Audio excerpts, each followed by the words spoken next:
We have the President and my Republican colleagues talking about cutting Medicaid by some $880 billion. Let us be clear. They are not just talking about throwing millions of children and others off of the health insurance they have. They are also talking about cuts to community health centers, which receive about 43% of their funding from Medicaid, and where millions of seniors go to get their primary care. So cutting Medicaid impacts primary care at a time when we have a major crisis in nursing home availability. I know that's true in Vermont. I expect it's true in almost every state in the country. Let us understand that Medicaid provides approximately 2 out of 3 seniors with the funding they need to live in nursing homes. Make drastic cuts in Medicaid, it's going to be harder for your mom, your dad to get into a nursing home or to stay in a nursing home. Cuts in Medicaid would be a disaster for seniors in nursing homes. But it's not just Medicaid cuts that worry seniors. At a time when the Social Security Administration is already understaffed, and again, for years, I have been hearing in my office, I expect other senators have been hearing in their offices from seniors who tell us they're calling up Social Security, they've got a problem, they are not getting a response, and the result of that is that some 30,000 people a year die waiting for their Social Security disability benefits.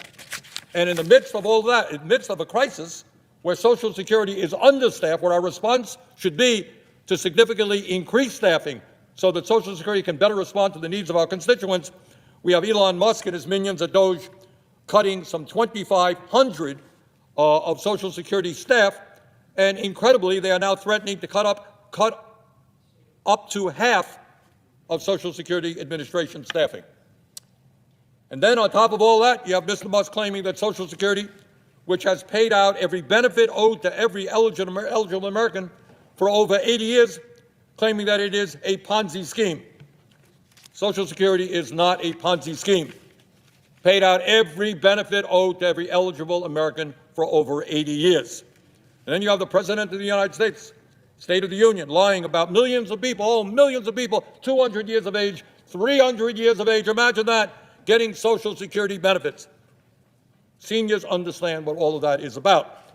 They know that Musk and Trump want us to lose faith in Social Security, and that over a period of time, they want to give this indispensable program over to Wall Street.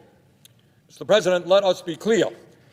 In America today, 22% of Americans living who are 65 years of age are trying to survive on an income of less than $15,000 a year. Think about that. 22% seniors in America trying to survive on $15,000 a year or less. Half of seniors are trying to get by on $30,000 a year or less. And everybody, frankly, I don't know how any senior living on $15,000, $20,000 survives. I don't know. High cost of prescription drugs, food, housing, keeping warm in the winter. I don't know how they can do that.